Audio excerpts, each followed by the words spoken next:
Yeah, no, Good more dog. for sure. Good dogs are welcome.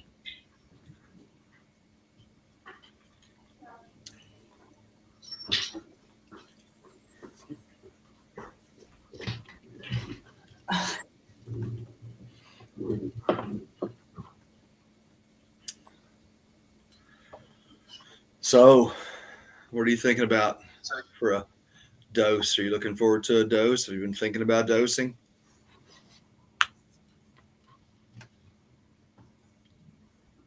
And for me, Yeah.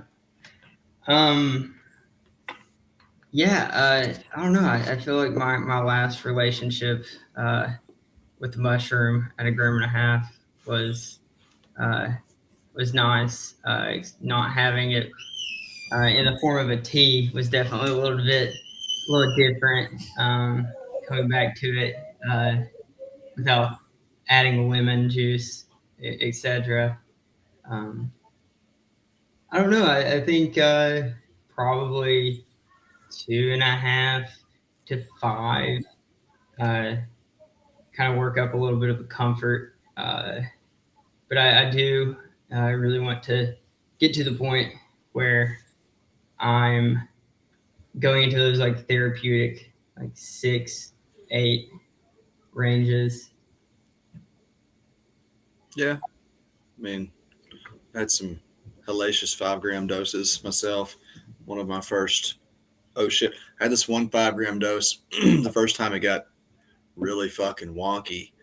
Um, I thought that I was laying in my bed and I thought that I was so convinced that my hands were swelling, like my left hand was swelling in particular. And I was freaking out, man. I went down to ask my ex wife.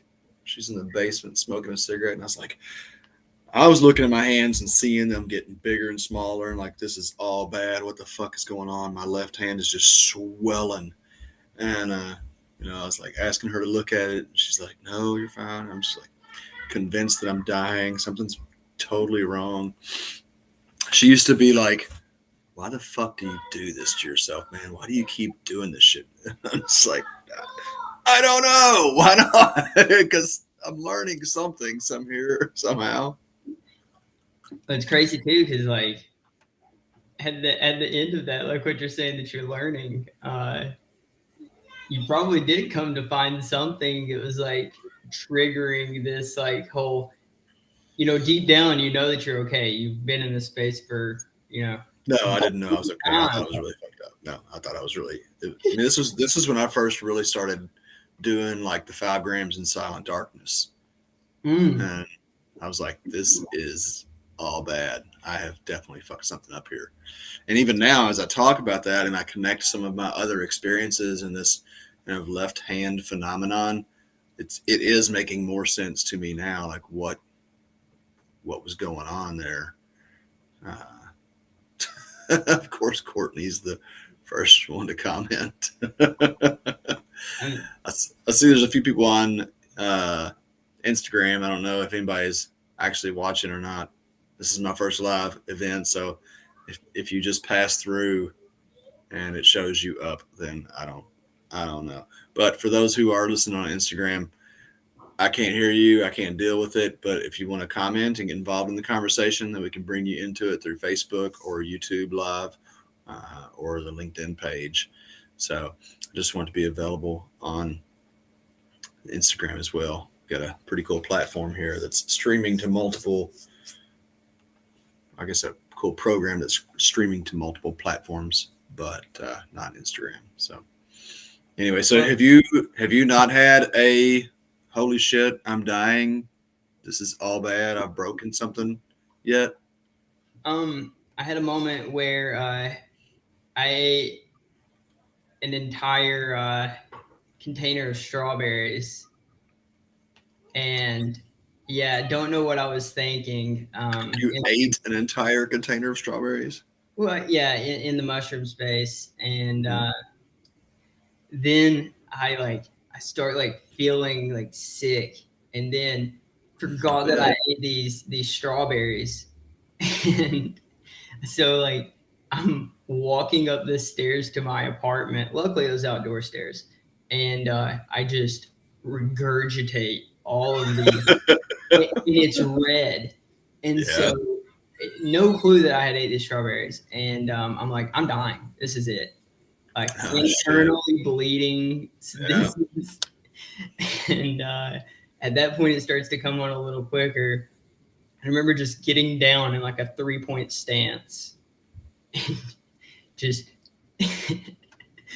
being like, all right, I know I have to clean this up or else my partner is going to kill me. there's there's nothing like red stains everywhere. So when did you realize that you weren't puking up blood and it was just the strawberries you ate? I recently watched the Avatar: The Last Airbender series, Yeah. and so I tried to channel my inner Aang. Uh, I knew that I was going to be okay once it came to me that I ate the strawberries. Um, but yeah, I mean, my head was spinning, my world was evolving and just revolving, and it was wild. Uh, Yeah. so I guess I'll go ahead and ask you one of my first questions for you. So like Ram Dass speaks about coming to the mushroom space from what is it, like a slightly cold room, lights out, darkness, and to just like sit with it, lay with it in this utter darkness. Mm. Um, how do you feel about that model versus just maybe being outside at night with it, or being outside at day with it? Mm. I mean, they've all got their kind of unique flavor, you know. Um, I used to be so into Terrence McKenna and the Ram Dass thing that I was very dogmatic about the silent darkness, like it has to be done this way. And like that's cool. There's definitely good things that come out of that, but there's also really good things that come out of being immersed in nature. I mean, I see Seth. So a little bit of back and forth here. Seth slash Socrates just commented on there. This is a, a a beautiful soul who was in Jamaica, and we had three really good experiences together, but the one in particular where we were just outside midday, moderate dose, and it was just fucking beautiful. And he was like Socrates. He became this like font of wisdom that just sat there and shared so much uh, comical and deep wisdom. And like there were like buzzards drifting in the breeze overhead, and the coconut palms were blowing. And everybody was just, it was like, there's just something about when you have like 15 people tripping in a yard in the daytime, and like three people over here doing their thing, three people here, three people. And it's like just little pockets of madness, uh, that when it's contained and it's good and everybody's just doing their own thing, then you can just like sit back and smile into it and love it. Yeah. No, Seth, that was great. Seth, you want to come into this conversation? I think so. Tristan, if you want to start posting the link for people to hop in the conversation, we can do that, and then I'll just bring people in as they come and work with it. So everybody knows this is a first go. There will be some kinks to work out, but I'm all about it. So, yeah, now Seth, that was a beautiful day. I'd love to reflect on that with you if you have time to. If you're interested in that, just click that link and it'll hop you in, and I'll let you in the room. Uh, there's a there's somebody there. So there's this fruit called an aki. Oh no, what's even better is there was a solar panel hanging in the tree for these LED lights, and this girl's like, I walk over and she's like got the solar panel, and she like thinks it's like a video game, like she's like controlling, I don't know what, the weather or the universe or something, but she was just like playing with this thing. And Here it comes. What's up, Seth? What's up, Seth? Hey, what's up? Not much, Dude. man. I apologize for my hair. I had a hat on earlier. So. I apologize for my hair. I don't have any. Well, there you go. Yeah, we all can't look as sharp as Tristan. So That's right. That's right. What's good with you, man? So much. Just major life changes, big move, career changes. All of it, sort of guided by insights from psilocybin, and other sources too, of course. Mm-hmm, but I've been sticking with it, and it's been a very meaningful part of my life. Okay, that's awesome, man. Well, that was a very meaningful week for you, I feel like. Yeah. And that kind of culmination in that last day. There was just something. Honor and I talk quite a bit about that still. She's here in Louisville and is part of the church, and it's so like there's so many amazing experiences in how they continue to be reflected on and impact your day-to-day life. You like reconsider what all that meant, and it's like so like what's your relationship looking like with psilocybin now? If you want to share, I mean, this obviously is a live thing. I'm happy to. Psychedelics in general, psilocybin in particular, which I found. I've been experimenting with different psychedelics, but psilocybin I come back to as the best teacher, I think. My experience, and that experience we had in Jamaica, that third session, was the most affirming experience of my life. And I found that I actually haven't made it back there with psilocybin yet, but I've made it. I've been able to make it back there in my ordinary life. Okay. Sort of like, psilocybin provided the map that, with integration, I was able to sort of go backwards and find that trail again. And it's been really a very positive part of my life. But since then, in the past year, I've been, maybe every 3 months, doing a session. And just a recent experience I'll share with you. Last Monday, I had an experience that was at the time probably what you would call in quotes the worst experience I'd ever had. I mean, the most painful, the most negative. But later in that day, as I was coming out of it, and I flipped it around, I didn't have somebody with me that I could do integration with, so I experimented with some self-integration, and I tell you, as down and deep as I went into the sort of painful abyss, during the session, the insight I got out of that was extremely powerful, and it had an extremely positive effect on the rest of my week. And it allowed me to clarify things. I'm shifting careers right now, so there's a lot of like, what are my values? What's my purpose? What's the meaning?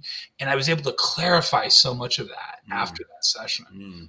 So that's a recent experience I've had. So what was the discomfort or the painfulness, was that connected to the outcome at all, or was that, do you have a way to contextualize what that was all about? Well, I was, and I don't know how much you would recommend this, or I probably wouldn't recommend this, but I was alone. And other people can talk about their experiences with that. Maybe it's not something I'd probably recommend based on my experiences, but I was sort of flooded with every negative narrative I have about myself all at once, in a way that I've gotten stronger with those things. I'm able to push them, but they just all became real to me. It was a cascade. But what the psilocybin was, especially towards the end of the session, was allowing me to do is, I'm alone here. I have to take responsibility for confronting these things. I can't go to my wife. I can't go to a friend and say, help me through this, which with my experience with psychedelics, I get very social. You saw that in Jamaica. I like to bounce things off people as they're coming to me. And this was, you have to work on this yourself. And over the course of the day, it's not like the psilocybin was telling me those things. I mean, they were coming from me, but it was putting me in a space where I had to gather the resources myself to confront those narratives. And I don't think without the psilocybin I would have been able to gather those tools for myself. I would have run off and talk to somebody else or do some reality checking with my wife. And this was just, it created a space for me that I could not only, confront those narratives, which were very destructive and have been destructive throughout my life, but also clarified values for me. And because I struggle, I have core values, but I tend to adopt other people's values and make them my own. And really for the first time in a long time, this past week, I have really felt that my central values, particularly purpose and meaning, was affirmed as like, those are legitimate values. I can spend my life pursuing purpose and meaning. And that's what it means to be human for me. And there's nothing wrong with that. That's beautiful. That's not only is there nothing wrong with it, it's fucking incredible. Yeah, it is. Yeah, absolutely. So, so I did some sort of integration later in the week with a therapist that I see, based on those insights. And, it's just been, it's really helped me a lot with the transitions that I'm going through right now. Man, that's incredible to hear that you've just been keeping up with it.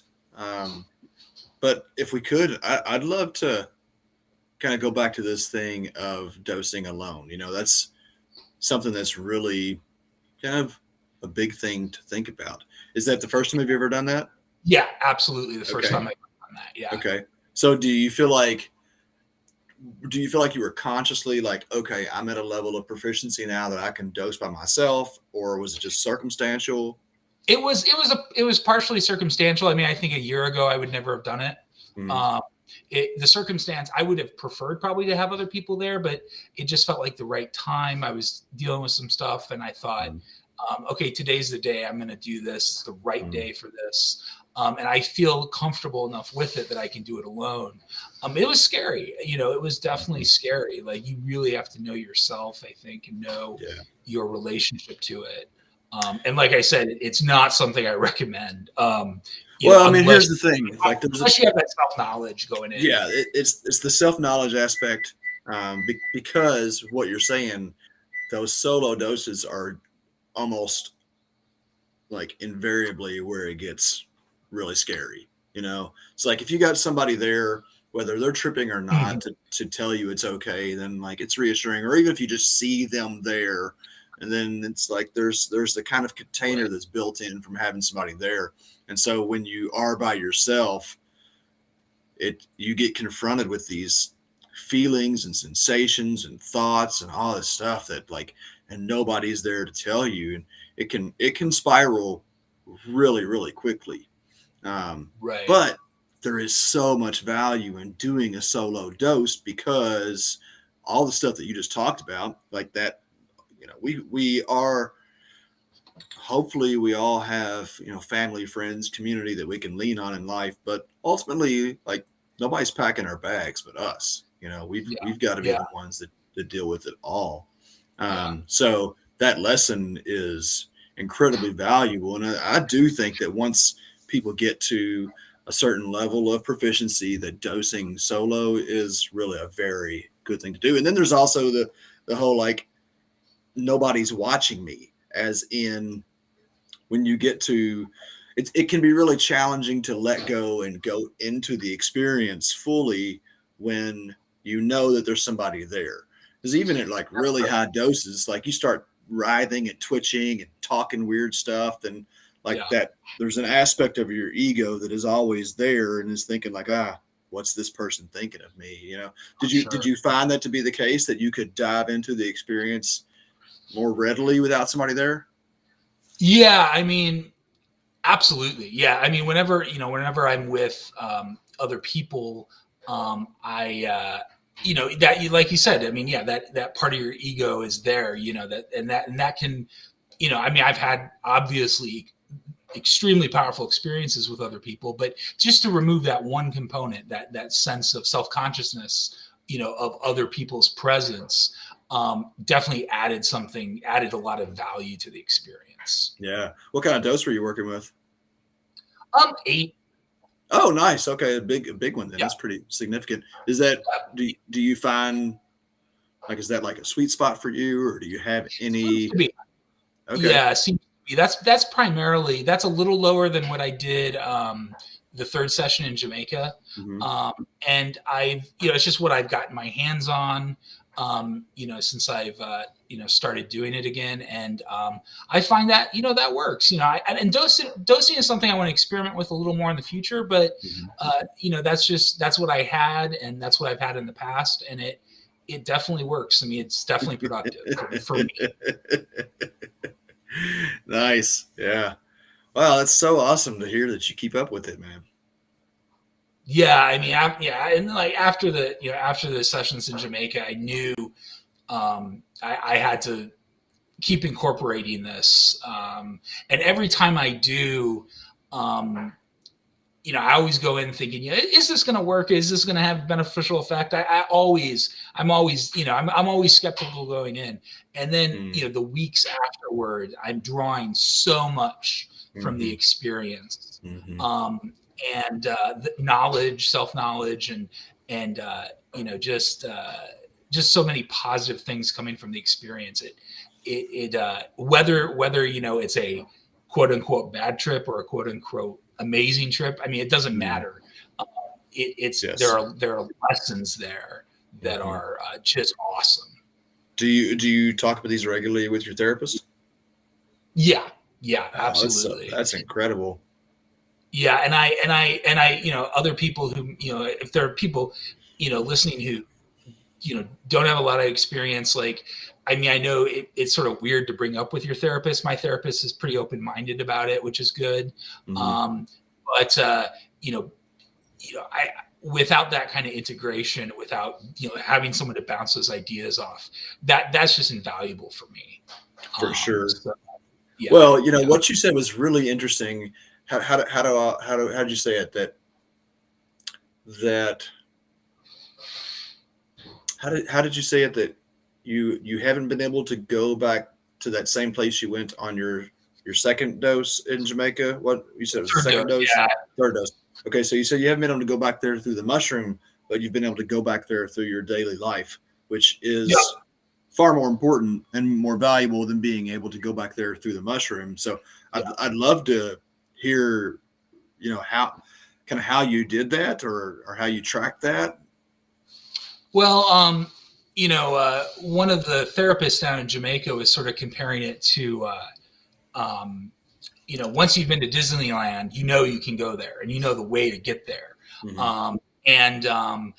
So when I was, when I had that incredibly profound experience in the third session in Jamaica, I sort of started leaving a trail of breadcrumbs, on the path, as I was coming out of that experience, and the next day, as I was reflecting on it, this sort of the logic of the trip. And I know, it's sort of weird to think of trips in terms of logic, but the kind of,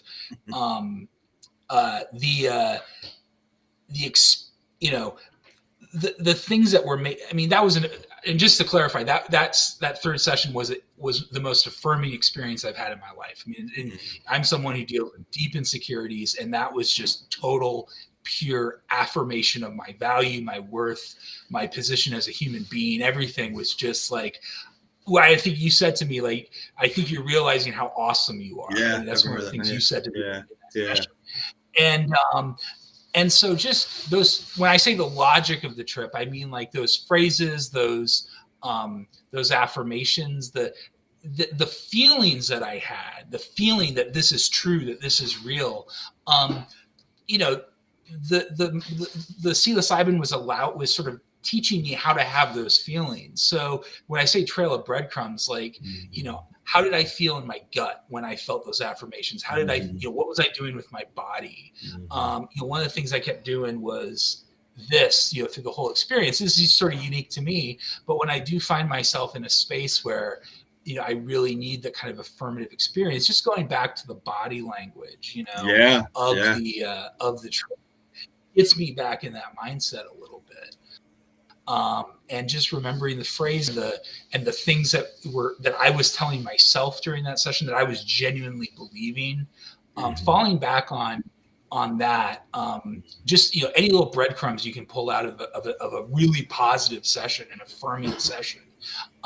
You can make those part of your everyday life without the mushrooms.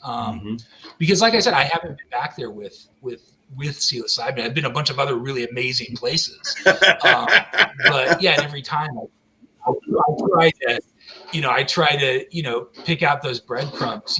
I try not to be too self-conscious because, it's all about the experience. I'm not like taking notes through the whole experience, but afterwards, during the integration experience, it is about gathering those breadcrumbs so that, whatever you're learning, whatever you're going through, you can get back to that in your everyday life. You know what I feel like I noticed about you just through your Facebook posts, and there are not a lot of people whose stuff that I actually pay attention to, but I feel like you have a very analytical but playfully positive perspective on things. It seems like you. Oh, it's very nice. It seems like you're like, okay, here's some shit that's going on, but here's a way of looking at it, and I don't know, man. I just feel like, and I don't know if that's always been the case. Has that been something that's evolved? I feel like maybe I've seen you kind of evolve a little bit more over time, but it's always hard to tell from this, social media standpoint. Sure. No. Oh yeah. I mean, I think my approach to the world, knowledge, my approach to spirituality, my approach to analysis, and I'm a very intellectual person, so my approach to that has gotten a lot more playful. That the big lesson for me of that third session in Jamaica was life is fun. Life is about having fun. I mean, that's Aristotle says the goal of life is happiness. That's the purpose of what it means to be human. And for me, a good access route to that is fun, play. And so I do think if you have noticed me, sort of evolving towards a more playful approach to whatever I'm talking about, however I'm, whatever it is I'm talking about on Facebook, I would say like the spiritual developments I've had in my life since Jamaica and the psychedelic experiences I've had since then are a huge part of that. In teaching me to approach things more playfully and try to find the fun in them. So what would you say your definition of spirituality is then, or how do you understand spirituality at this point? For me, it's I would say the big thing that's changed is, and this is just me personally, but I have a religious affiliation that really emphasizes like the whole body and the senses. So I go to a church where you're standing up and you bow and you smell incense and you see these beautiful pictures everywhere. It's an Orthodox Christian church. And in everyday life, spirituality, it has to be, it's not like you have the body and then you have the spirit and you just engage with the spirit. It's got to be physical. You got to be engaging with things physically to experience them spiritually. That's a lesson that I've learned. Maybe some people disagree with that and have different approaches to spirituality, but for me personally, like, my relationship with God is one that's, it involves my whole body. So I have to be accepting of my body, which is something that's been very difficult in my life. And it involves, beautiful pictures. It involves beautiful smells, beautiful tastes. It's very earthy. That's the way of putting it. It's gotten a lot more earthy. Which, mushrooms therefore are a sort of natural way of maybe, Yeah, that's funny. That's very, very much in line with the conversation we were just having on Sunday at the sanctuary meeting. We were talking about this, like, spirituality necessarily must be within the body because we're here in this body and we're here experiencing all of God's glory, if you will, through our senses. And even in I mean, something that I keep trying to talk about this because it's been so profound, is the lessons that the mushrooms have taught me about using my body as an energetic spiritual tool in this work, not just in helping myself, but in helping other people. There's this concept of moving energy or whatever, and we are, and if you, I hesitate to say like portals or vortexes, but we actually are. And I've experienced this so many times. And I even have this picture behind me is a Taoist kind of metaphorical illustration of the energetic flow through the microcosmic orbit of the human system. And like that, there has to be a place where the invisible and the visible come into contact, this interface of the spirit and the material, and like separating these two out is a disservice to both sides of the self. Absolutely. Yeah, dualism is something that I think has sort of been, and maybe not everyone experiences it this way, but for me it's been sort of a poisonous part of my life in the past. And so I'm sort of operating in a post-dualist human experience, for the past few years. And that's really been very good for my health, my spiritual health, my physical health, everything. Do you have people within your spiritual community that you're able to talk about your mushroom experiences with? Yeah, I keep it pretty private. It's sort of taboo, within my larger religious community. Yeah. But once I get very close to somebody, it comes up for sure. And my tradition is 2,000 years old. In the Middle Ages, Orthodox Christians were using herbal medicine primarily, and they were, in Russia and Eastern Europe and other places like that, they were, there's documentation like they were using psychedelics, and using plants that produce different states of mind, and that was a way of accessing the divine for them. So 100%. It's there in the tradition. I don't know if I was given the presentations in Jamaica when you were there around the psychedelic roots of Christianity, but there are so many images from the 9th, 10th up to 12th, 13th century of Jesus surrounded by mushrooms. There's one really amazing, for me anyway, it's pretty profound. It's a 12th century, I think it's a mosaic of the transfiguration of Christ, like when he's in the garden, I think it's in the Garden of Gethsemane, and he becomes like divine in front of the apostles, right? In this mosaic, he has like 3 big mushrooms coming out from behind him. Oh, that's awesome.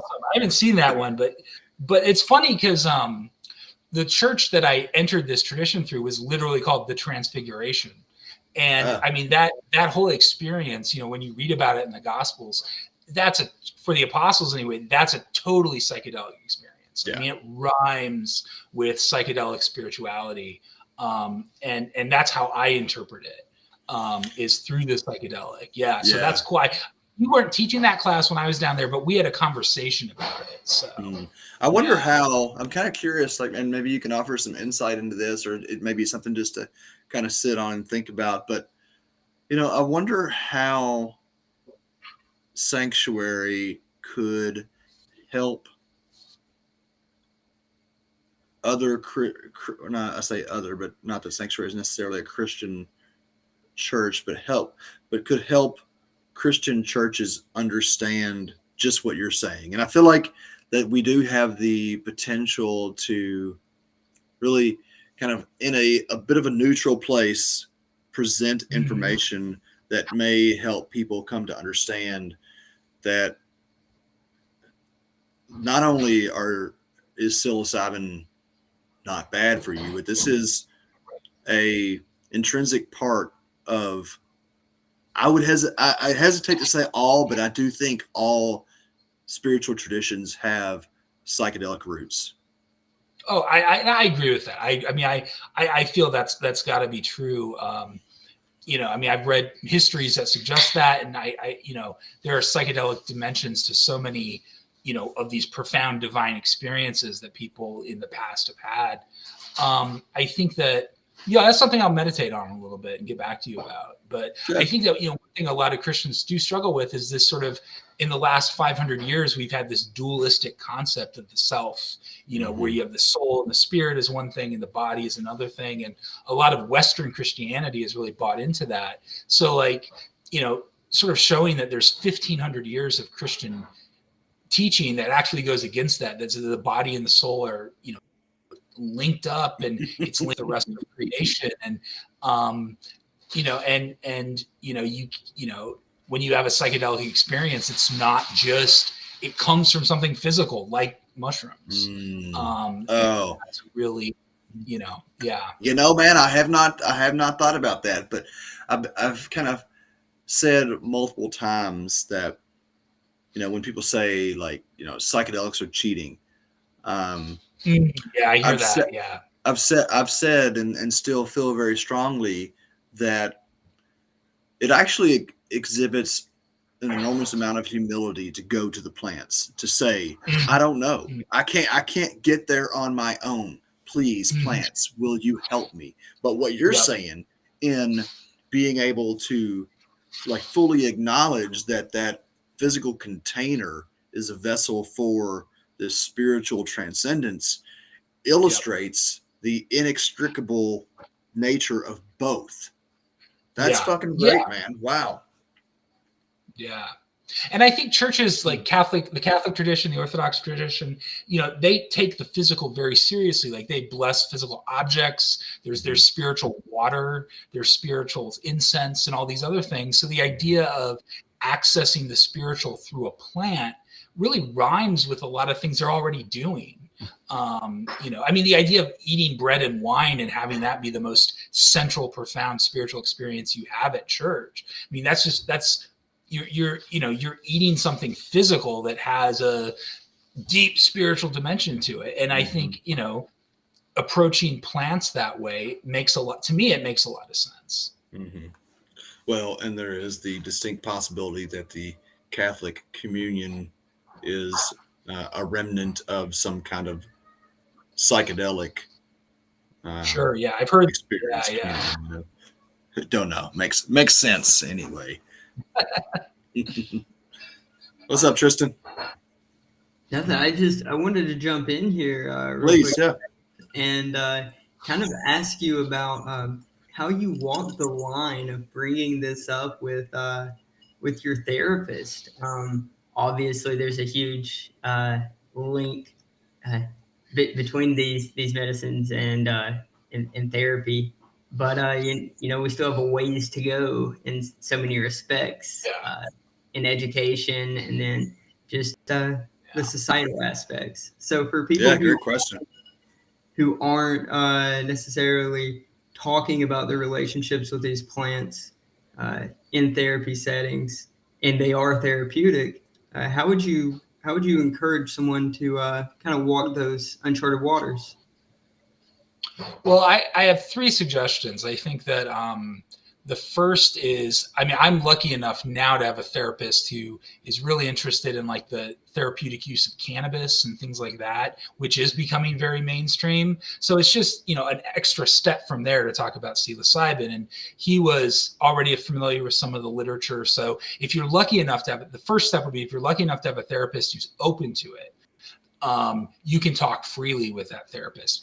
If it's something, if you get the vibe that your therapist is, or your psychiatrist or whatever is kind of familiar that this is a thing that's out there, one thing I would recommend is, sending them literature. They'll, a good therapist will read something if you send them something. And I usually rely on New Yorker articles and New York Times articles by Michael Pollan and, people who are very mainstream. And I'm like, look, this is what they've said, and here's the experience I've had. And even if the therapist has some, reservations about it, they'll generally be open enough, especially, with the research you can present to them, to say, okay, so what did you learn from this, and let's deal with that. The third suggestion would be, if you have a therapist who seems very closed off to it, bring what you've learned from psilocybin to the therapy session and just work with that. That's not ideal, it's not optimal, but you can still, psilocybin provides you with so much raw material to talk about. That's a great starting point for the therapy session, even if you don't feel comfortable revealing to your therapist, oh, I was tripping and that's when I learned all this stuff. So just gauge where you're at with the therapist. But I would say, if you can be totally honest about the fact that you're learning these things on psilocybin, do it. Definitely do it. And if they seem a little hesitant, just go to the New Yorker, go to NewYorkTimes.com, search psilocybin. There's some great articles there, and that present it in a very accessible way. And they will, if they're curious, they'll read those articles, and even if they're not totally convinced, it does open their minds a little bit, and that gives you the freedom then to talk about what you've learned on psilocybin. Beautiful. Well put. Beautiful. Well put. Man, it's really nice. Like I said, just seeing that you've continued on this, and to know that it's continuing to benefit you in very obvious ways. Yeah, it's awesome. Been great. Awesome, Seth. Awesome. Well, I'm gonna keep up with you. And feel free to spread the word. We're doing good work here in Kentucky now. It's a lot more accessible to people. Yeah. Moving into Oregon, looks like, and hopefully into Texas. Cool. Yeah. Cool. Yeah. So I look forward to visiting your church at some point. I love Louisville, and I have family in Nashville, and I'd love to come check, visit at some point. Oh yeah, man. You're always welcome here. And so, Tristan is a little context for Tristan. He moved to Louisville, a couple weeks, Tristan? Maybe a month now, has it been? 3-ish weeks. Yeah, around a month, probably.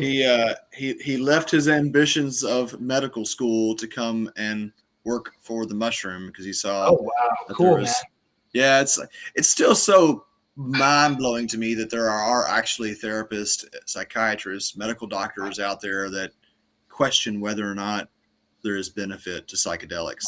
There's so much, obviously we live in a bubble. That's all we hear all day long is how great psychedelics are, but it's so anyway, love getting the chat with you, Seth. I'm going to just holler at if anybody on Instagram feed, just so you all know, if you want to join the conversation, you can. Tristan, if you haven't, would you post the link in the Instagram feed so that people can hop into the conversation? And I will, like I said, let people in and out as needs. If anybody, and you can hang on for a minute, Seth, if you want. If there's somebody that's interested in asking you a question, this is not the Eric show. This is everybody talking about psilocybin as much as we can. Just keep it somewhat orderly. Well, I feel like I've talked a lot.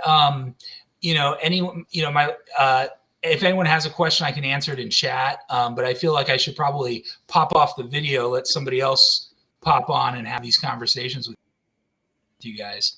But I plan to check on Mondays too. So if you think of something during the week, you can always get back in touch next Monday, or if I'm not here next Monday, the Monday after that.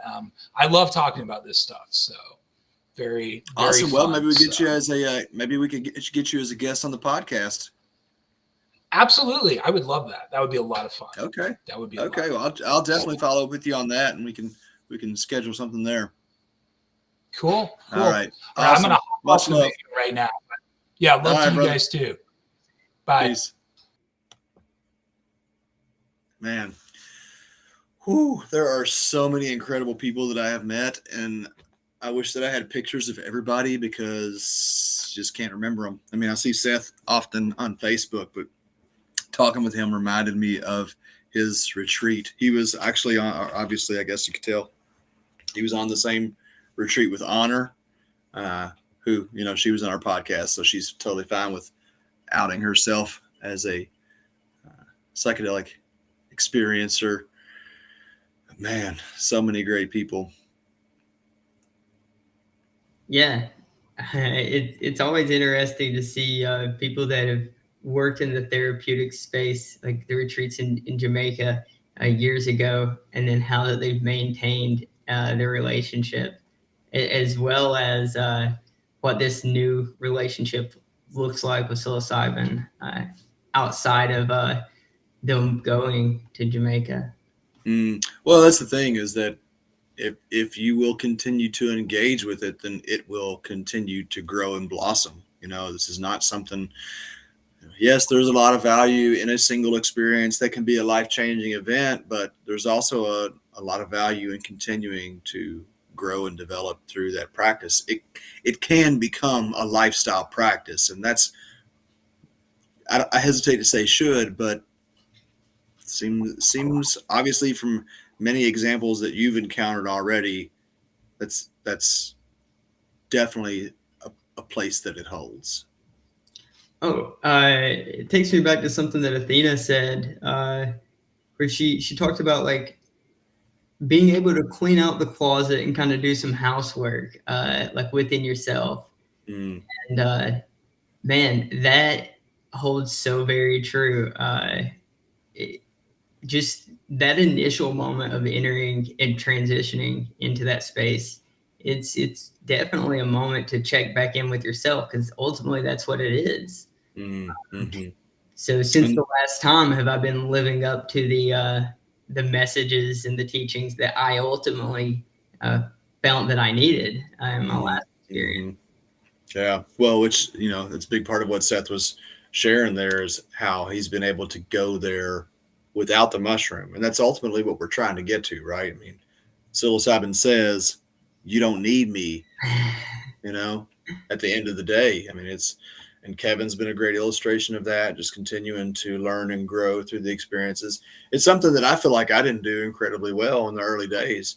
Excuse me. And probably a lot of that had to do with not having any community or a therapist or any kind of integration. I was just taking mushrooms and having these crazy experiences, and then like not knowing what the hell to do with it. So there's so much value in being able to talk it out with someone who will just listen and provide feedback. Oh, for sure. And that the essence of what you're saying just takes me to kind of some of those brain scan images that they've done with meditation and then psilocybin use. And the overlap is so much more than what just the normal functioning, not meditating brain is. Yeah. So, for sure. Who else we got? Anybody else want to jump in on this conversation? I see several comments coming through there on the Instagram and Facebook, etc. Please, anybody wants to jump in and talk psilocybin, get on psilocybin with us. I'd love to hear from you. I can talk all day, all night. I'm going to go until probably no longer than 8:30, but as long as it's staying interesting and staying fun, I'm here. This is something we're going to be doing every Monday for the foreseeable future. So if this is a way for you just to get comfortable with it, but Tristan's posting the link there around for folks. If you want to, all you got to do is click that link. It'll bring you into the room, and then I will let you in and let you share your experiences, ask questions, just talk shrooms with us.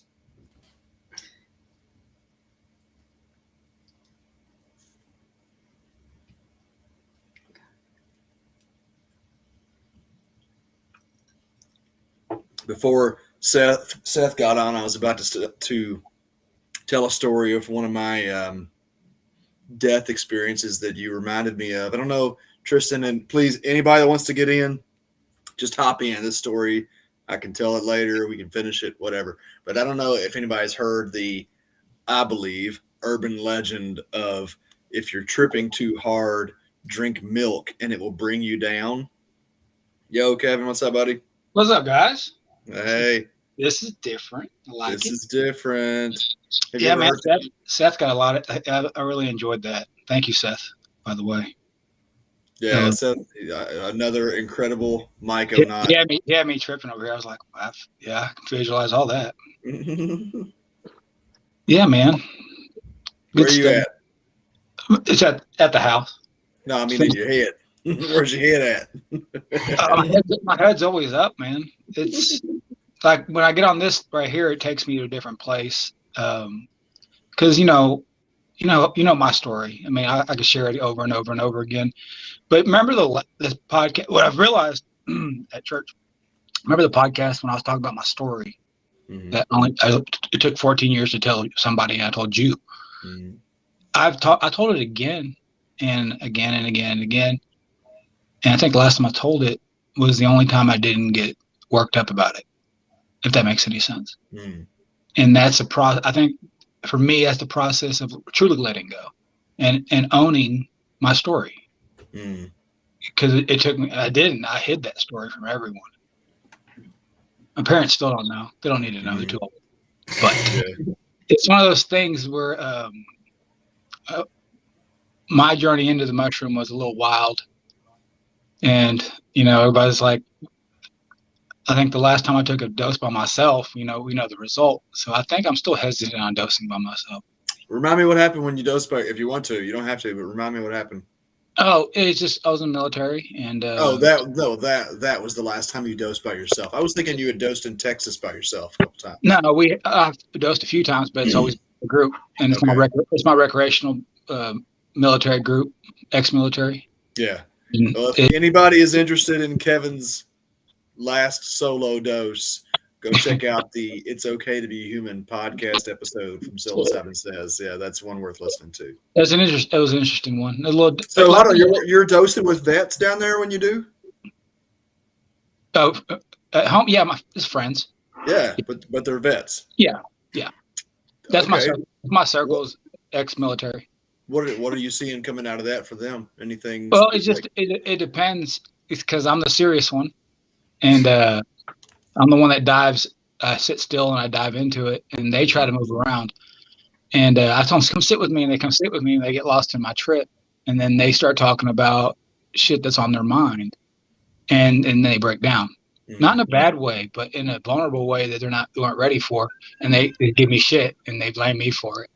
And I'm like, you're welcome. And my last buddy, he liked to compete. So he knew I did 12 in Jamaica a few years back. So he wanted to do 10. He's never done a double-digit dose. And I warned him, I'm like, hey, man, just be careful doing that. And sure enough, it basically put him, for me, when I did 12, I go basically catatonic in a way. There's no moving around. I got to lay with it, sit with it. And so did he on 10. So it was interesting. And he was never a serious one about mushrooms. He wanted to take them. He enjoyed having a good time. I'm like, all right. I'm like, man, double digits, a little different story. He's like, we'll see. I'm like, okay. He got to see his father's sick. He got to see his father die over and over and over and over again in multiple different ways.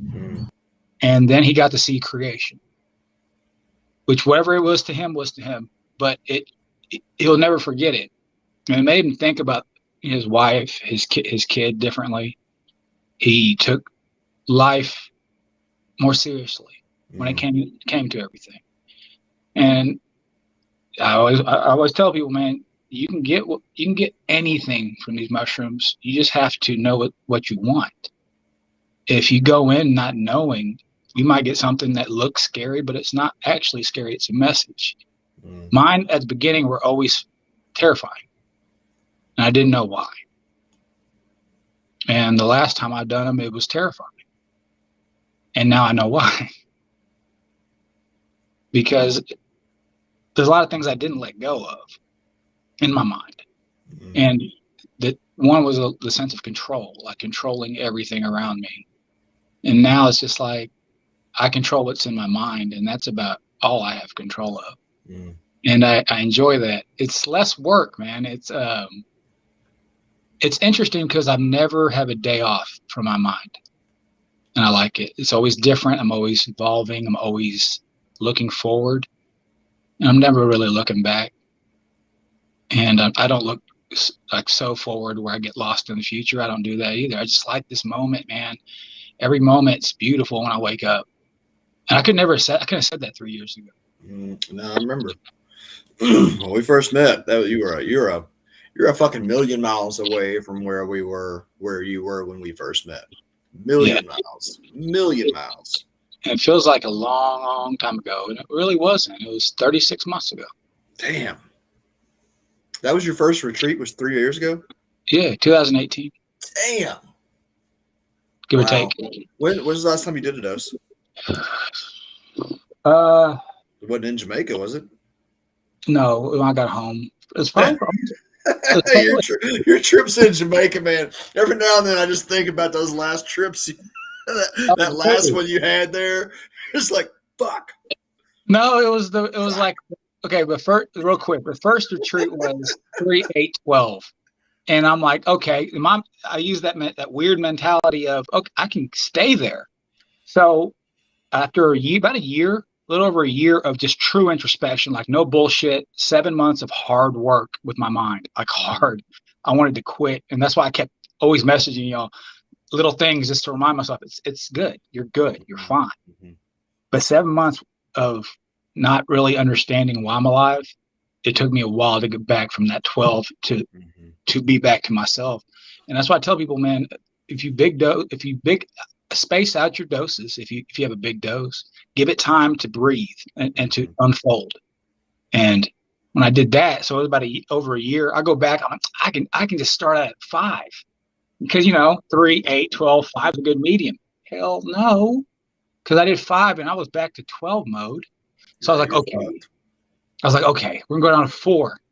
And this is where it gets interesting with psilocybin. It tricked me because I had a beautiful trip. I've never had a happy, just go lucky, laughing trip. I was like, oh, that's awesome. So I was like, last dose, third dose, we're going to do 4 again and have the same trip. My 4 was stronger than my 5 and it was about equal to my 12. And I couldn't get away from it. And I was trying to run from it. I was trying so hard. And I just let go of that. And then that's when everything, I don't know, man, it's hard to describe that. A gazebo was powerful. It was a powerful spot. I mean, that's one of the things that I love most about this. We talk about dose and we're like, oh, I did this or I'm going to do that. And like Seth was saying, that 8's his sweet spot and it doesn't matter. The dose doesn't matter. Like, it doesn't fucking matter. And the more you think you know what it's going to be like, the more you think you know how it's going to go, the more of a chance there is for it to just come at you sideways and knock you off your feet. Yeah, that's one. I think about a year ago, a little over a year ago, probably less than a year. I did that. I did a 6, and it was on. I shouldn't have done that because that's when my buddy did his 10, and we were right next to each other, and we both.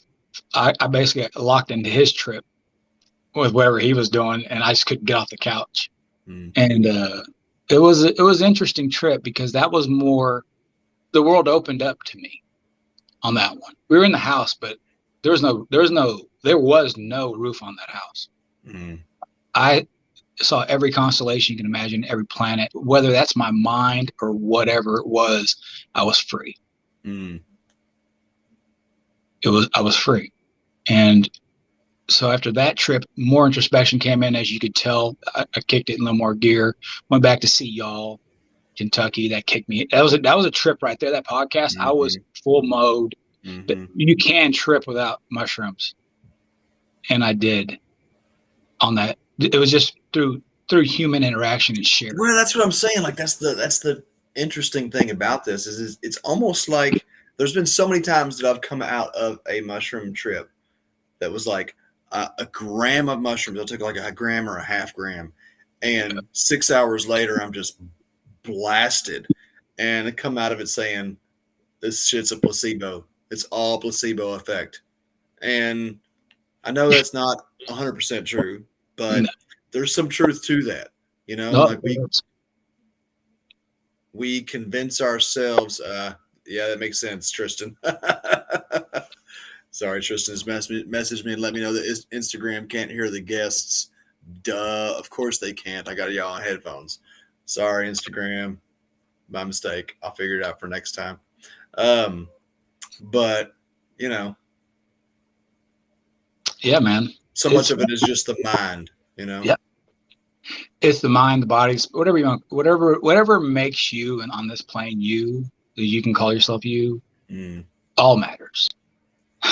That's what I'm slowly figuring out. and I want to be, and I guess my mind's been lighter since I've been with y'all a lot, like tons. So that's why we got into that.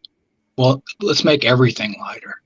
Let's make our body lighter to match our spirit and our mind. And I'm finding different levels of myself just in doing that. And I'm at the level now to where I want to see where I can go with this. With my, haven't had a calling for mushrooms for myself to where I need to get back in there. I'm still trying to figure things out right now. And it's interesting because I always thought I would go back to the mushroom like monthly or every 3 months or whatever. And I don't want to. I've been offered plenty of times. Like, a lot of people want to journey with me. I'm just like, I'll watch you. I've offered that so many times, but I don't know. Nothing negative. Yeah, I don't feel like I need them right now, but I love them. That's the thing. I love what they help me do, and that's understand me. Well, that's one. Yeah. I was just saying, that's one of the most beautiful things about them is that they, like, we hesitate to say we don't need them, but we don't need them. You know, like they're always there, but there's not this pull towards it. It's not something that we are compelled to do. And for those that listen to it, they go to it when it's time, you know, not when you're like forcing yourself to do it. I've had some really deep experiential understanding that whenever we take mushrooms is exactly when we're supposed to. There is no choosing like, oh, okay, I think that I'm choosing to take mushrooms now. No, you took mushrooms because it's your time to take mushrooms. You entered into this space and you helped process this information for the collective because this is your time to carry that. And you can't force yourself into it. It just has to happen on its own accord. Yeah, that's what I love about them. And I mean, it's just not just that's the knowledge it's either the knowledge they give you or the knowledge they just wipe away whatever bullshit was in front of it. It's like right there. You've already known it. You were just too busy with everything else to see it. That's where I really try to tell people there's so much power in our minds that if we just sit with it and really think about it and go through whatever you have to go through. I'm not saying it's easy. It's because it's not. When I explain things, people think it's so easy for me. I'm like, no, I repeat this over and over again in my mind in the mirror. I record myself. This is part of my therapy. I record everything I think and I play it back. And if I still have the same thought, then okay, I'll give it a listen. If I just listen to it, I'm like, you're bitching about nothing. Why? It's been really therapeutic for me. That's something I've done. A lot of the mirror talking, looking in the mirror and actually watching yourself talk. Like, dude, that's anger. Why is there anger? It's hate. Why is there hate?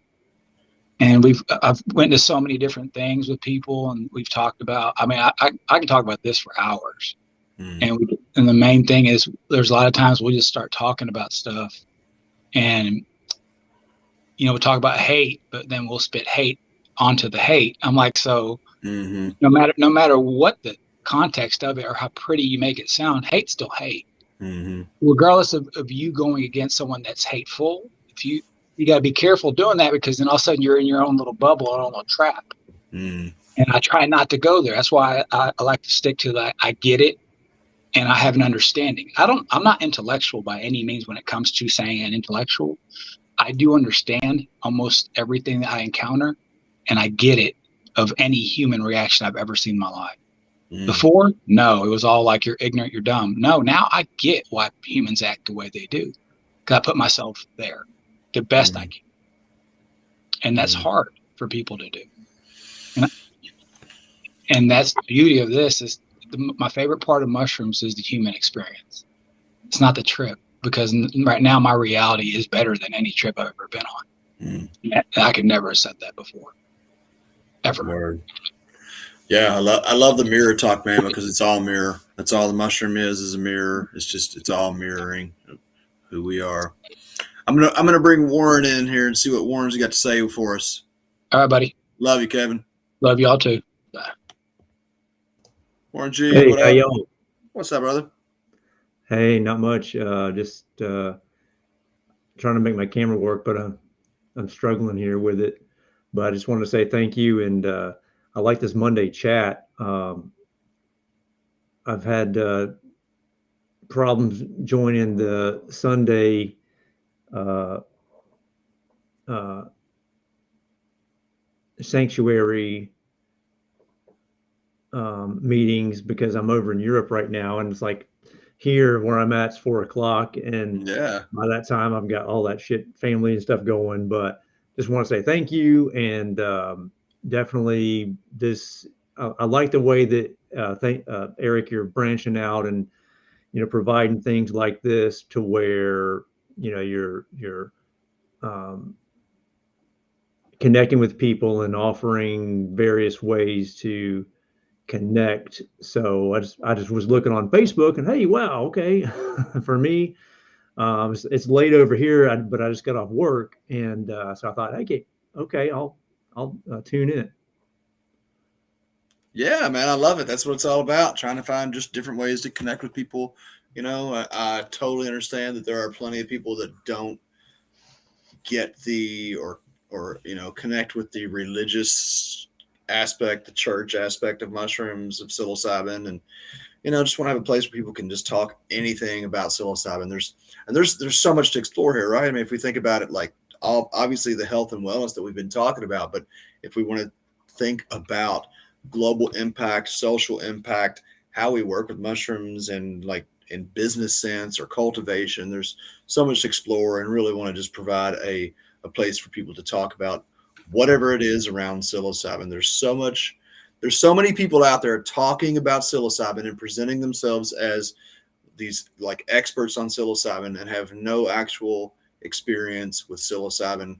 And I want to credit you and thank you, because you are one of the people who in the last couple of months has helped me realize, more and more that like I got value to add. I got value to share with people, and that's really what it's all about. So thanks for coming in. You got any mushroom experiences or any thoughts around the mushrooms that you'd like to share with the listeners or with me?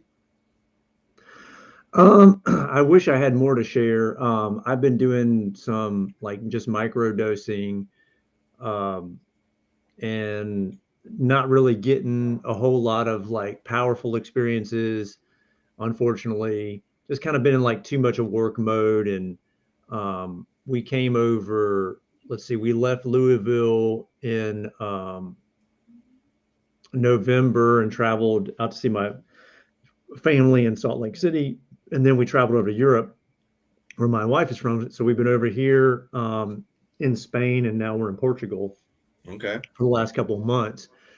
And I'm just, I'm definitely like wanting more access. I don't have access to the mushroom right now, unfortunately. Mm-hmm. And I know it's here, just like in most places. It's just, finding that connection. And I didn't really think ahead and plan well enough to like, all right, get up to Amsterdam and make sure you got some good supply. I actually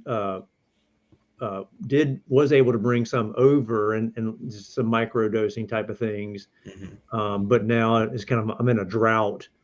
Next month we'll be up in northern France, and I'm going to head up to the Netherlands and get some good product there. And of course you probably know what that is, right? It's the truffles. Yeah, the truffles, Mm-hmm. which I've used, tried a little bit. I think they're good. Mm-hmm. So I'm just jonesing, waiting, hoping to get there and get back on, sort of a little bit better spiritual path. I mean, I've got no complaints. I'm doing fine. What do you feel like you're getting out of the microdosing? I do feel like it's supporting the research in sort of, some neural connections that might not have been there. Just a more holistic, well-rounded way to relax and to have good creative thoughts. And for me, that's been real good. Yes, I do need to go in deeper and take get a higher dose going, and that's going to yield dividends. But I really appreciated what you and Kevin were saying about how it's kind of like you don't necessarily the goal is to not necessarily kind of need them because they're doing their job and everything like that. So I've got good equilibrium, and um, you and I have talked before a little bit about pairing this kind of thing with wisdom and knowledge, and the light of the spirit is in my life, so I don't really have to you know make any major detours as far as that goes. I kind of see it both together. The mushroom is a tool, it's a resource. It allows us to connect to the source.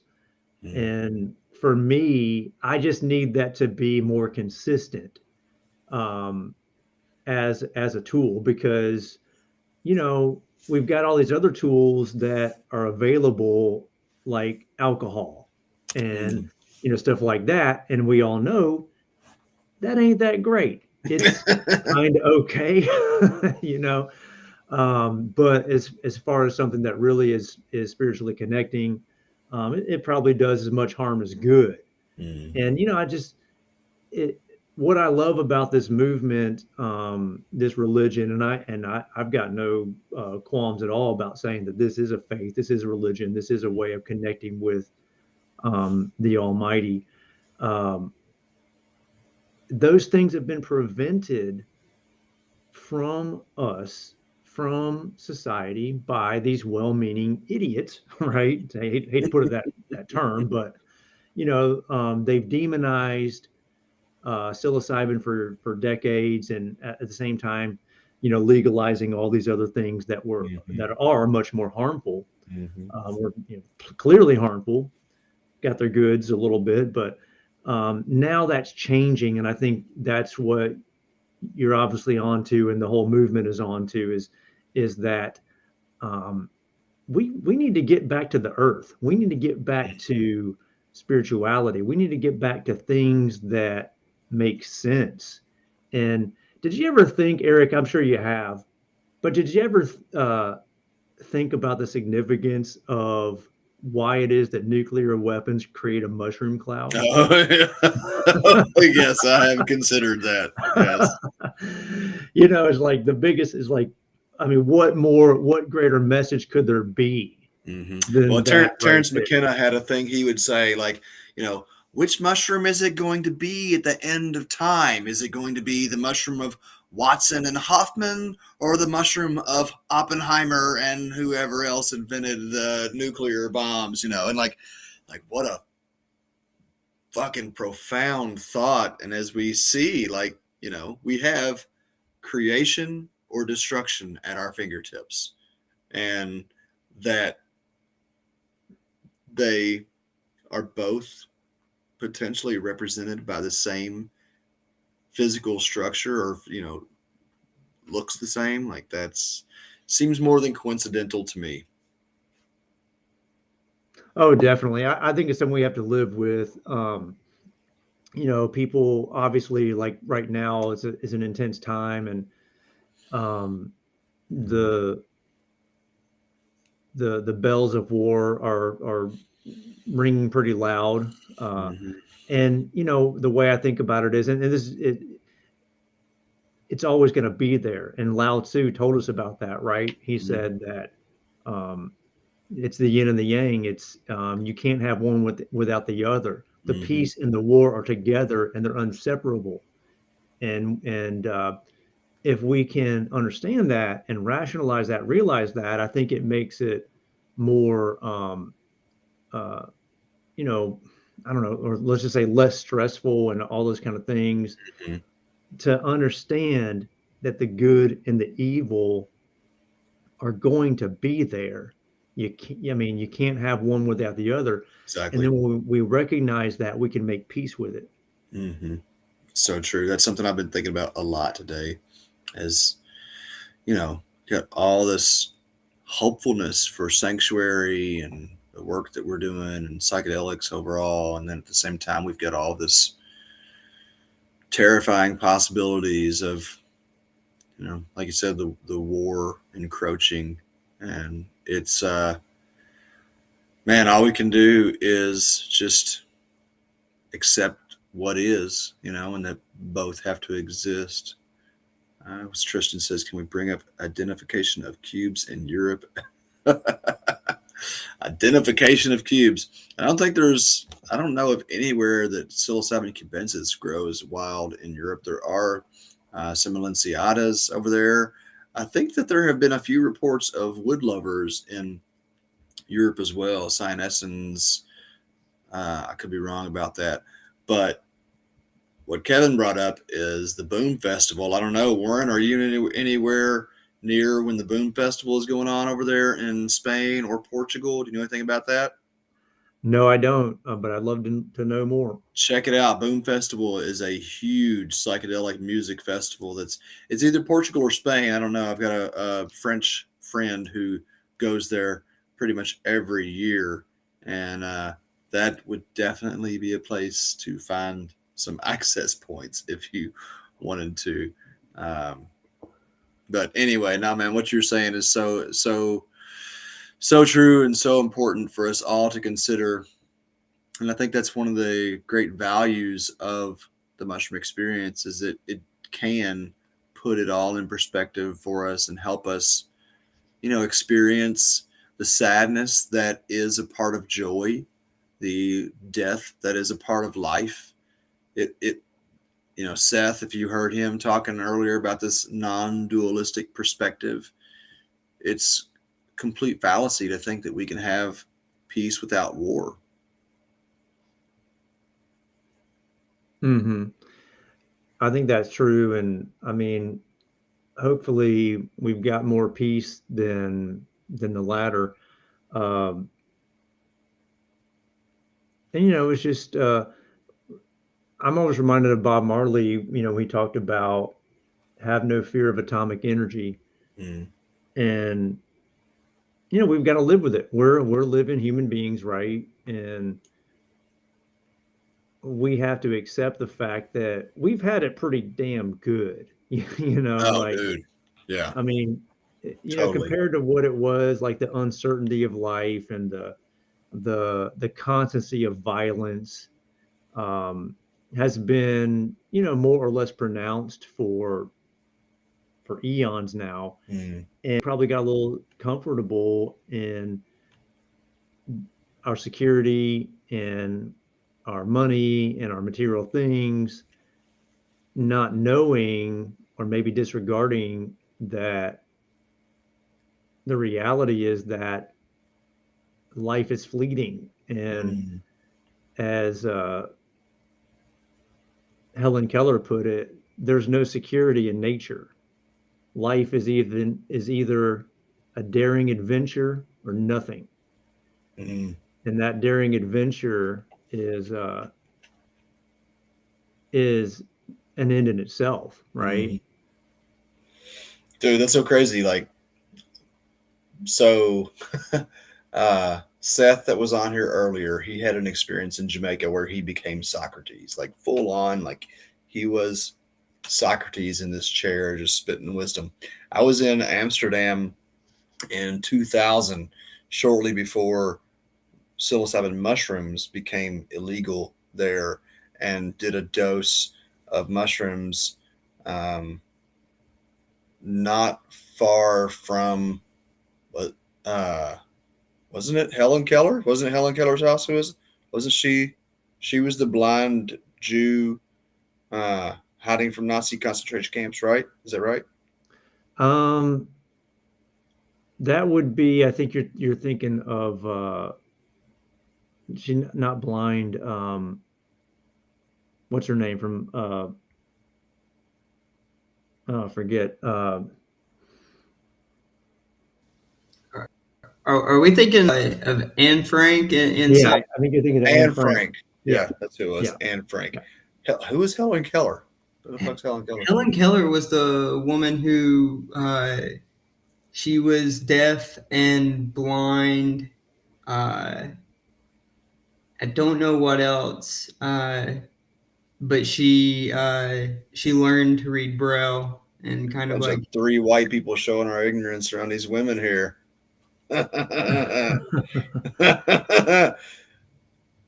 Keller, Helen Keller was an American that was deaf and blind and taught herself. I don't know, was also a literary I wouldn't say, I don't know, genius, I guess. If you're fucking deaf and blind and you don't know how to write, it's pretty fucking genius there.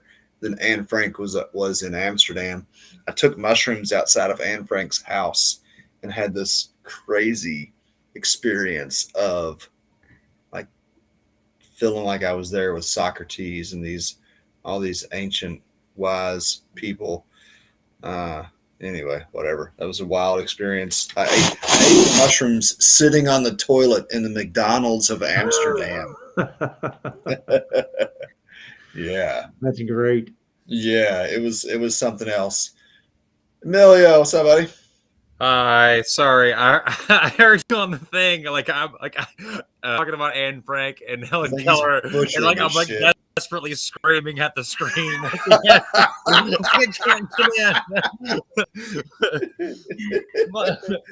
You're listening to I'm totally fine being wrong. I can't know everything. There's so many things I don't fucking know. You ever listen to like Athena said mute? She was a mute. Helen Keller was mute. Yeah. She enlighten us, Emilio. Enlighten no, us. No. He pretty like Tristan beat me to it. Thank goodness. But you ever like listen to a podcast and sit there and like scream at it, like because the people on the podcast are trying to think of something, but you're like, I know. Why am I listening to you guys? I'm a friend. Yeah, you're supposed to be teaching me. Yeah. Well, now I'm just here, so I have nothing now. Like talk to us about psilocybin.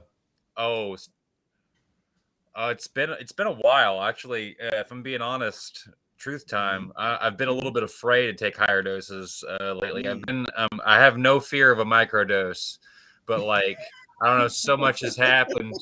So much has happened in like the last few years of my life that like I recognize where it has guided me in the past, and like the lessons were so hard, and I've been making progress in my life through like in a lot of different ways, and like I don't know, I feel like I've been telling myself over and over, oh man, you're due for one, but I just haven't ever gotten around to like sitting down and like taking an eighth or something, and yeah, I mean, it's a thing. You've got to set aside time, and it's something to deal with. There's no doubt.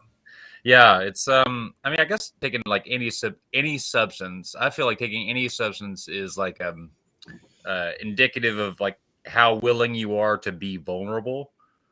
At a certain point in your life, alcohol doesn't take that much to be vulnerable. Like it makes, because like everything you take kind of like makes you vulnerable in a way. And like I think that I still like I harbor a small fear of how vulnerable that psilocybin makes me. I want to do it. I just need to like go back and do it again. It's like I've done it before. You've been there before. You're like, but like imagine you know how you're gonna feel when you come out the other end.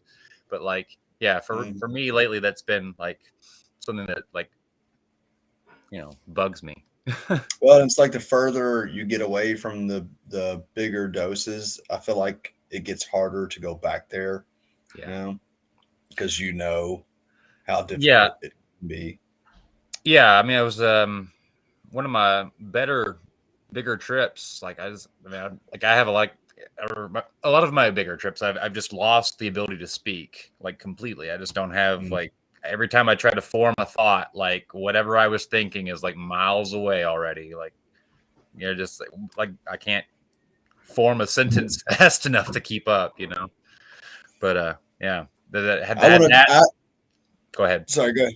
I was just gonna say I wanted to touch on this, what you brought up in saying I'm not afraid to take a microdose, and I don't know, Warren, if you have any thoughts on this as well. How much of the microdosing phenomenon, how much of the microdosing hype is people like wanting to take mushrooms but not wanting to take mushrooms? Is that a thing? What do y'all think about that? Mushrooms are scary, man. The fuck yeah, they are. Like that's part of the excitement that, they're scary. It's like Terrence McKenna said, long before microdosing was a thing, he would talk about, in psychedelic communities, how there were people who would, just take, a little bit to say that they were part of the club. Right. Like, I've done it before. Yeah. Yeah. And, I think about that quite a bit as psychedelics and psilocybin becomes more mainstream. Psilocybin, it's like, unlike LSD, it's you can't you can microdose LSD. You can't control psilocybin. You can control LSD, or at least that's my experience with it. I feel like I can control LSD way more. Like once you get past a certain point with mushrooms, you're gone. Psilocybin has spoken. Yes. But like, I guess what I'm saying is that, to microdose LSD is a bit more difficult. You've got to be really more measured, and you've got to know what you're doing a little bit better. But to microdose psilocybin, it's very easy to take 1/10 of a gram. You just take a little bit of a nibble, and you're like, oh, I took some microdose. And even as Kevin and I were talking, I think they're about, sometimes you take. He did, like, what was it, like 3, 8, and 12, and had this big mega trip on 12. Then he came back again and did like 5, 4, and 4. And his last 4 was more powerful than the 12-gram trip. And like the priming of the subconscious and the potential for the ripeness for the placebo effect to be so present. I don't know. I feel like there's a lot of hype around microdosing, and it's very difficult to really tell if it's actually doing anything. So, Warren, you said you've been microdosing, and I'm curious as if, do you think that's like fully the mushroom, or do you think like maybe I'm just like imagining that I feel better, or what do you think? I think it's a great question. Alluding back to Lao Tzu for a minute, I think one of the guiding principles of my life, and I just think it's such a great one potentially for everybody, is the concept of the middle way.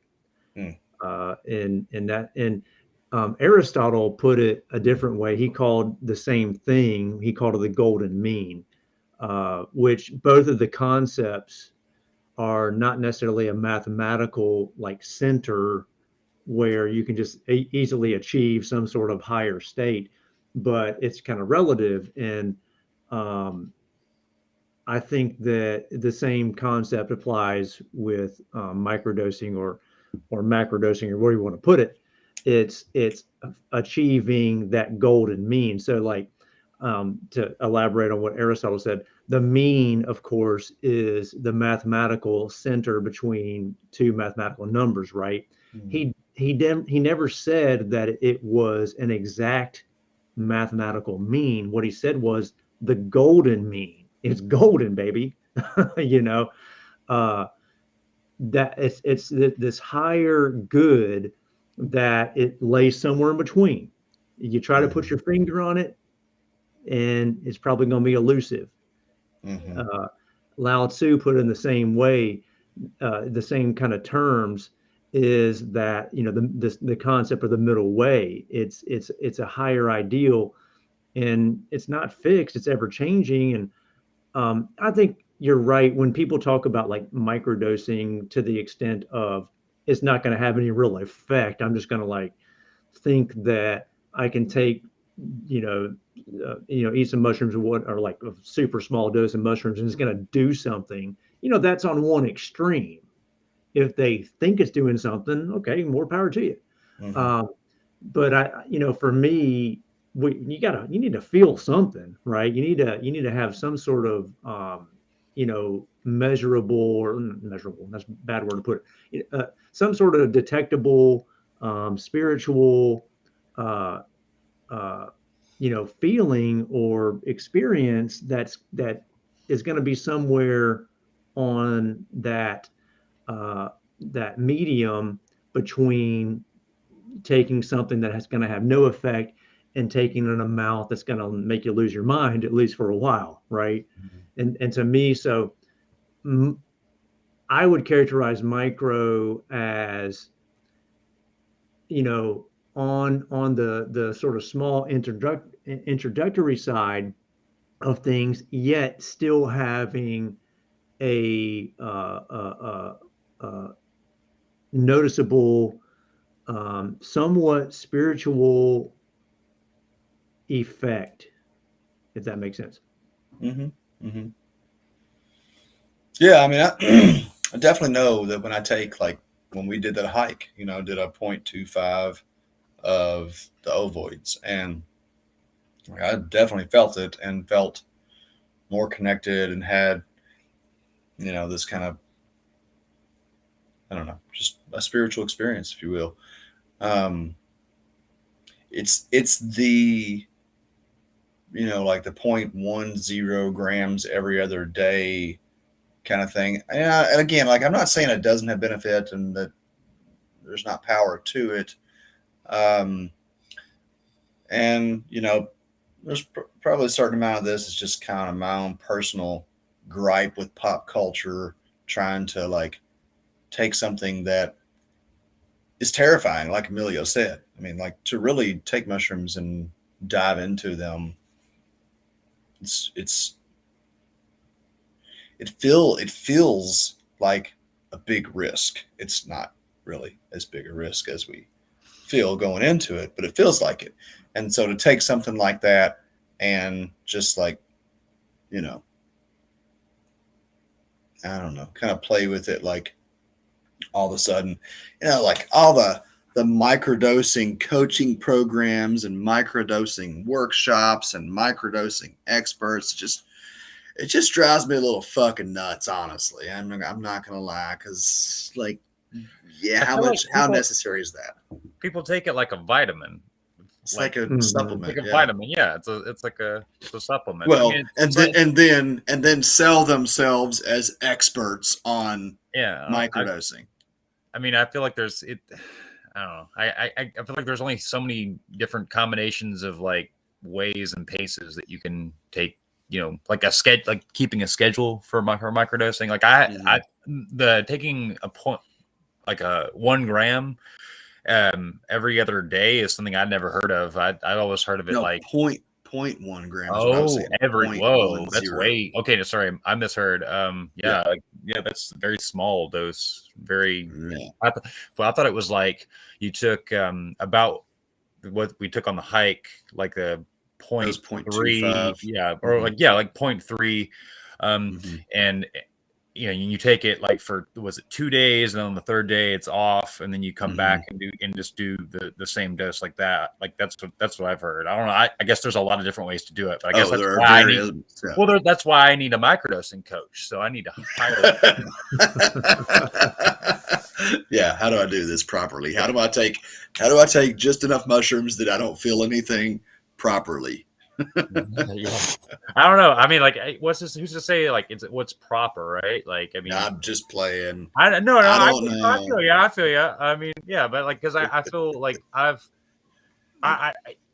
feel like I'm more, like you said, a connection with, like, nature. Being out and hiking on a microdose is nice, because you still feel like I feel like a superhuman, like I feel like I'm more tactile and I can balance better. But, like, if you were to ask me to, like, file stuff or do, like, I couldn't do it. Like, I wouldn't be able to do it. Like, but I can do other things. Like, I don't know. I feel like I'm fairly social still when I take a microdose, personally, me. But like, taking a bigger doses, I can't sometimes I can't physically move anymore. Like, I have to, like, to sit down, or, like, I have to feel the ground underneath me, like, grab a hold of it sometimes. So. Yeah. I was going to ask, kind of like on this microdosing discussion with Warren while we still had him, something that was touched on earlier is like LSD is people that want to microdose it. You're dealing with an array of the strength and the potency of what's actually on this blotted paper, where you got it from, like who actually synthesized all this stuff, and then like the technicality of actually slicing up this small piece of material into something large enough to where you would know, like, I've got it in 8 pieces or 10 pieces. Like, it's probably not going to happen. But within the microdosing argument, you do see people talking about using it in completely different ways. Like, you'll see 3 weeks on, 1 week off. You'll see 2 days on, 1 day off. You'll see multiple doses a day. But I think that for people, not a doctor, really need to preface that, this is not a medical event. But in fact, we're not encouraging anyone to do anything illegal. Yeah. Yes. I'm an idiot. But I mean, based on the studies, I would say that like you could say that for people within a certain age range, that there's the theoretical possibility that they would prevent neurodegenerative diseases and some of this stuff. So, not a doctor, but I also think that it helps in kind of setting your intentions. I think that if I was to ever come to microdosing in the future, kind of like the morning meditation and setting my intentions to check back in with myself as to why I'm participating with this, with the mushroom the way that I am. I don't know, kind of like check in. I don't know. Just want to throw that in there. See what Warren thought. Here's the deal. Like, I shit on microdosing a lot. I'm like, microdosing, no skin in the game. It's all just a kind of an easy out. And then I'll take a 10th or a 20th of a gram. And I'm like, oh, damn, I feel great. Microdosing is the shit. So whether or not it's just my mind, whether it's placebo or whatever, I think you're completely right, Tristan, that if we're consuming a substance that is a neurogenerative, no matter how small of a quantity, it's good for us. The hang up that I really have is in the kind of the culture that has built around microdosing in all of these experts that are going to tell you what is your protocol. People ask me like, well, what's your microdosing protocol, Eric? I'm like, I don't know. Some people say every 2 days. Some people say whatever. Like, there's all kinds of different ways. So like for something like that, you could probably, I'd say definitely take a 1/10 of a gram every freaking day for the rest of your life, and it would be good for you.